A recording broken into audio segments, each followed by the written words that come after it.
안녕하세요, 여러분. 벌써 8단원이네요. 지난 시간에는 오승민 선생님과 줄기, 잎 그림에 대해 배웠었는데요. 자료의 양이 많을 때는 줄기와 잎 그림으로 표현을 해도 한눈에 알아보기 쉽게 정리되지 않는 경우들이 있어요.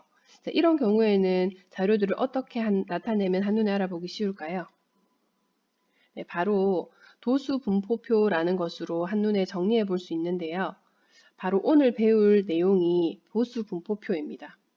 그럼 도수 분포표가 무엇인지 한번 살펴보도록 할게요. 자, 문제에 다양한 사과 30개가 주어져 있다고 생각해 볼게요. 이 무게가 다 다른 30개의 사과가 양이 너무 많아서 줄기잎으로 정리한다고 해도 자료의 분포를 한눈에 알아보기가 힘들 거예요. 자, 그럼 어떤 방법으로 정리하면 좋을지 영상을 함께 보도록 할게요. 짜잔! 사과다! 짠! 어? 사과의 무게를 알아보려나 봐요. 야! 그러고 보니 사과의 크기가 다 다르구나. 짜잔! 여기 이미 사과 30개의 무게를 조사한 자료가 있지. 우와, 그렇구나. 자, 그럼 이제 사과들 무게가 어떻게 분포되어 있는지를 알아볼까? 전에 배운 대로 줄기와 잎 그림을 그려보면 어떨까요? 줄기를 100의 자릿수로 하면 2와 3이 줄기가 되고 잎을 차례대로 써주면 줄기가 2인 숫자들이 너무 많네요. 잎이 너무 많아서 쓸 공간이 모자랄 지경이에요. 아무래도 안 되겠어요. 줄기를 100과 10의 자릿수로 해볼게요. 이번엔 잎은 적당한데 줄기가 너무 많네요. 그건 원래 주어졌던 자료의 양 자체가 많아서 그래.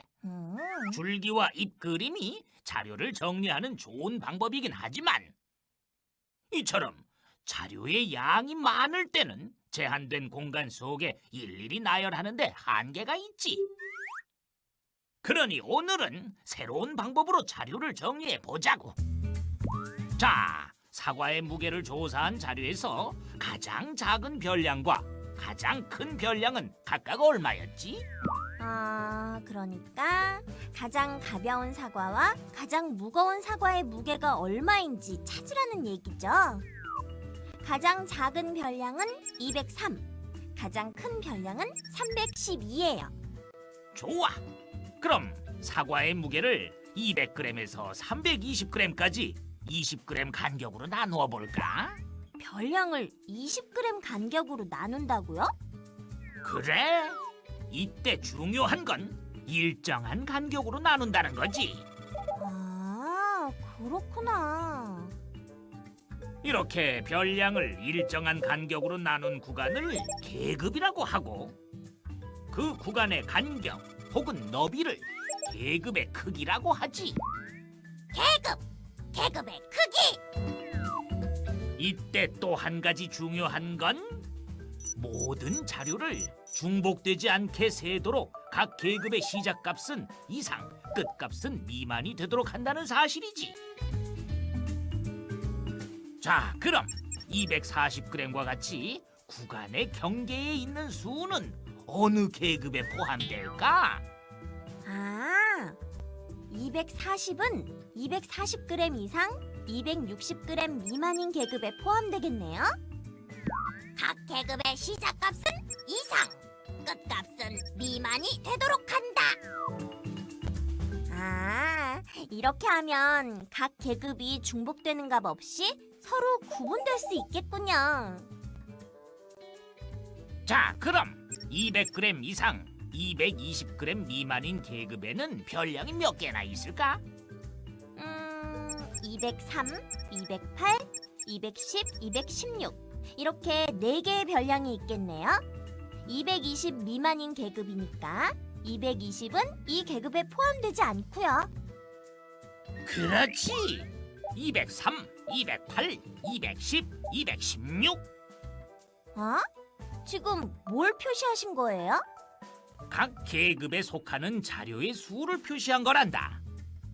자, 200g 이상 220g 미만인 계급에 속하는 자료의 수는 4개니까 이렇게 4라고 써주고 220g 이상 240g 미만인 계급에 속하는 자료의 수는 5개니까 이렇게 5라고 써주는 거지.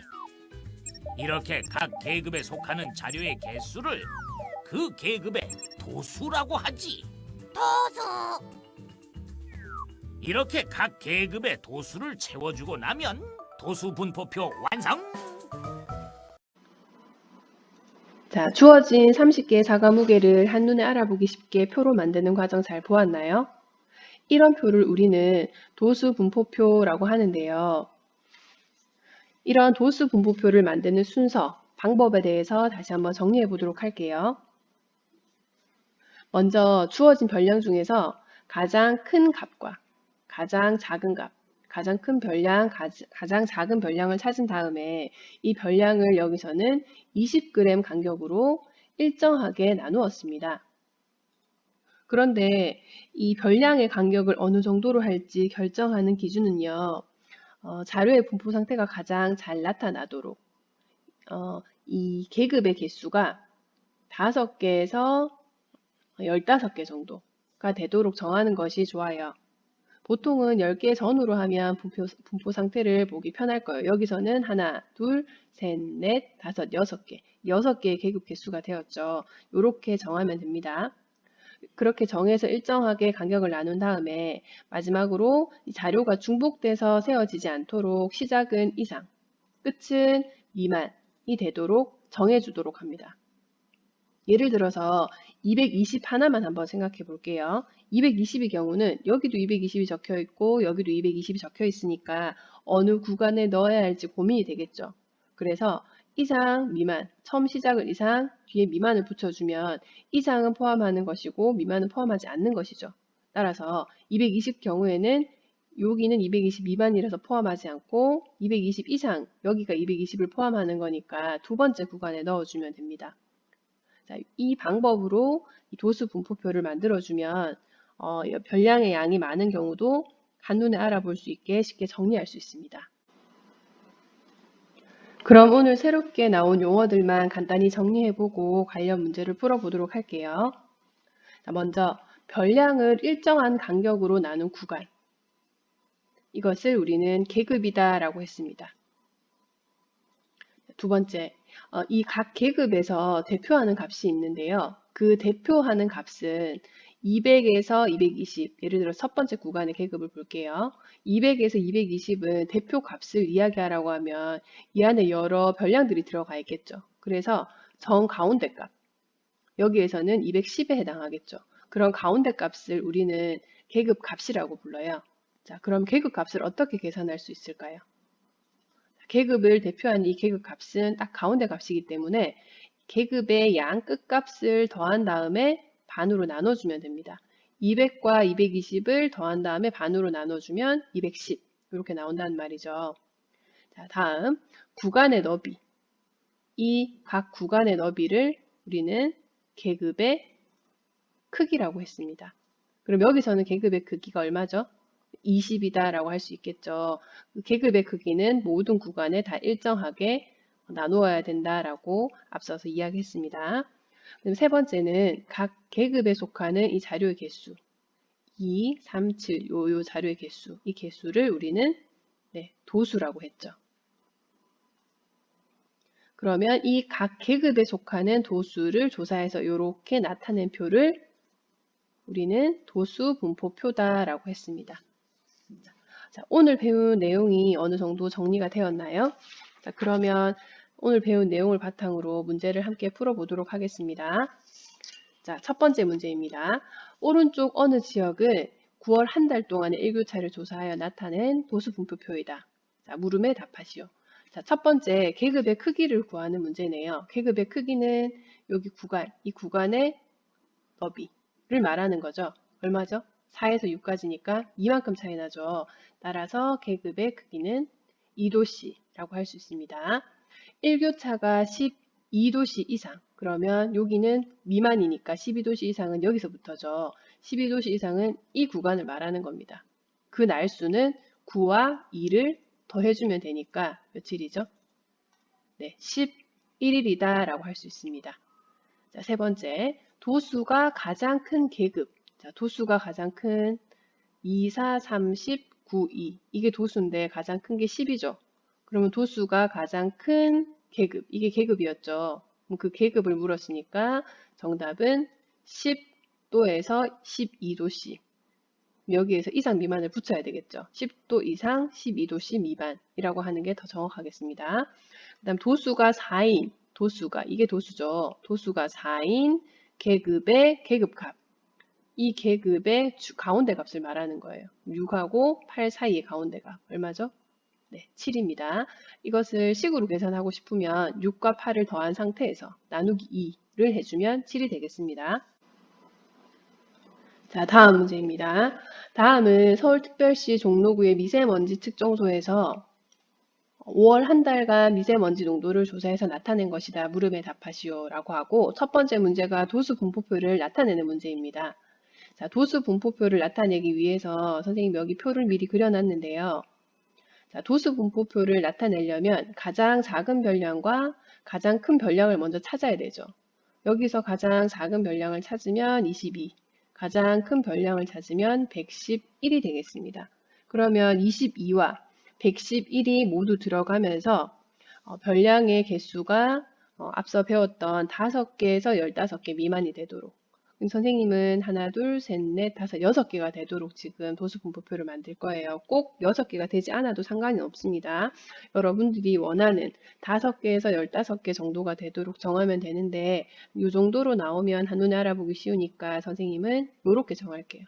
자, 그러면 22가 들어가고 마지막에 111이 들어가도록 정하려면 선생님은 시작을 20에서 40 이렇게 한 구간을 정할 거예요. 그럼 계급의 크기가 얼마인 거죠? 네, 계급의 크기는 20인 거죠. 20 이상 40 미만이라고 정했으면 다음 구간은 40 이상 60 미만. 그쵸? 계급 크기는 일정하게 나누어야 된다 했으니까 그러면 다음 구간은 또 20 차이 나게 60 이상 80 미만, 80 이상 100 미만, 100 이상 120 미만으로 이렇게 계급을 정할 수 있습니다. 그러면 20 이상 40 미만이 되는 이 값들을 이 별량에서 찾아서 이 개수를 쓰면 되고 다음으로 40 이상 60 미만인 값들을 여러분들이 여기에서 찾아서 여기 작성하면 됩니다. 그렇게 각 구간별로 이 도수를 찾아서 한번 써보면 40에서 60은 10일, 60 이상 80 미만은 5일, 80 이상 100 미만은 4일, 100 이상 120 미만은 1일. 그래서 총 합계는 31일이라는 것을 확인할 수 있을 거예요. 자, 그러면 첫 번째 도수 분포표는 완성이 되었죠. 자, 두 번째입니다. 1에서 만든 도수 분포표에서 도수가 가장 큰 계급. 자, 여러분 보세요. 도수가 가장 큰 계급은 이 구간이죠. 그러면 도수가 가장 큰 계급은 20 이상 40 미만이다 라고 말할 수 있습니다. 자, 세 번째 문제입니다. 자, 첫 번째 도수 분포표에서 미세먼지 농도가 80 이상인 날, 자, 80 이상인 날, 여기를 말하는 거죠. 이 구간도 80 이상이니까 이 두 구간을 모두 합쳐야 되겠죠. 그러면 며칠인가요? 네, 5일이라고 할 수 있습니다. 자, 마지막 정리 문제예요. 이번에는 생각 열기 문제가 아니라 앞서 배웠던 두 줄기 잎 그림과 도수 분포표 두 가지를 비교해 보는 문제인데요. 어떤 것이 이 특징을 보고 어떤 것이 줄기 잎 그림이고 어떤 것이 도수 분포표인지 확인해 보면 되겠습니다. 자, 특징을 먼저 한번 볼게요. 자료의 개수가 많을 때 편리하고 전체의 이 경량을 쉽게 알 수 있고 각 계급에 속하는 자료 개수를 알 수 있지만 여기서는 각 실제 각각의 값은 알 수 없다라고 했어요. 이건 어떤 특징을 말하는 걸까요? 네, 도수 분포표를 말하는 겁니다. 1번은 도수 분포표 되겠습니다. 이 표만 봤을 때는 이 사이의 값이 몇 개인지는 알 수 있지만 각각 실제 별량은 사실 알 수가 없어요. 이렇게 주어져 있는 것들을 우리가 바꾸고 나서 도수 분포표만 봤을 때는 각각 실제 이 도수의 이 별량의 값들은 알 수가 없습니다. 하지만 별량이 많을 때 한눈에 알아볼 수 있게 정리할 수 있는 방법이다라고 이야기했습니다. 두 번째 특징. 자료의 개수가 적을 때 편리하고 각각의 값을 정확히 알 수 있고 크기대로 순서를 나열하기 때문에 어떤 위치에 어떤 값이 존재하는지 알 수 있고 줄기 개수를 원하는 만큼 쉽게 정하기는 좀 어렵다라는 특징이에요. 앞서 배운 내용이죠. 이것은 줄기와 잎 그림의 특징이 되겠습니다. 그래서 1번은 도수분포표, 2번은 줄기와 잎 그림. 자, 여러분 오늘 별량의 개수가 많을 때 한눈에 알아보기 쉽게 정리하는 도수분포표에 대해서 공부해 보았습니다. 오늘 배운 내용은 교과서 256쪽에서 259쪽에 해당되므로 교과서를 통해 다시 한번 꼭 복습해 보기 바랍니다. 이상으로 마치겠습니다.